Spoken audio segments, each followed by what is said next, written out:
Ақтауда өрт оқиғасы тіркелді. 17-ші шағын ауданда орналасқан сауда орындарының бірінің жанында жүк көлігі сау тамдығы қалмай жанып кетті. Абырой болғанда зардап шеккендер жоқ. Өрттің неден және қалай пайда болғаны әзірге белгісіз. Куәгерлердің айтуы бойынша өрт көліктің алдыңғы қозғалтқышы бөлігінен тұтанған. Жедел жеткен өрт сөндірушілер тілсіз жауды ауыздықтап үлгерді. Қазір мамандар өрттің себеп салдарын анықтап жатыр. 4 қарашада 13 сағат 48 минутта 17-ші шағын аудан Технодом ғимаратының жанында газель автокөлігінің жануы туралы хабарлама келіп түсті. 14 сағат 02 минутта сөндірілді. Зардап шеккендері жоқ. 2 дана техника, 7 қызметкер жұмылдырылды.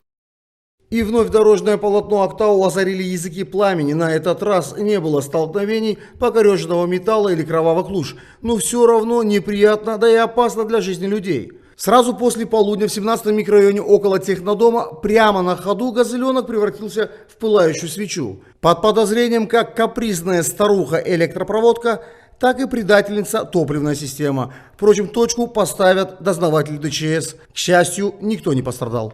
4 ноября 13 часов 48 минут поступило сообщение, что в городе Актау в 17-м микрорайоне возле здания Технодом произошло горение автомобиля «Газель». 14 часов 02 минуты ликвидировано, пострадавших нет, задействовано 7 единиц техники и 7 человек личного состава.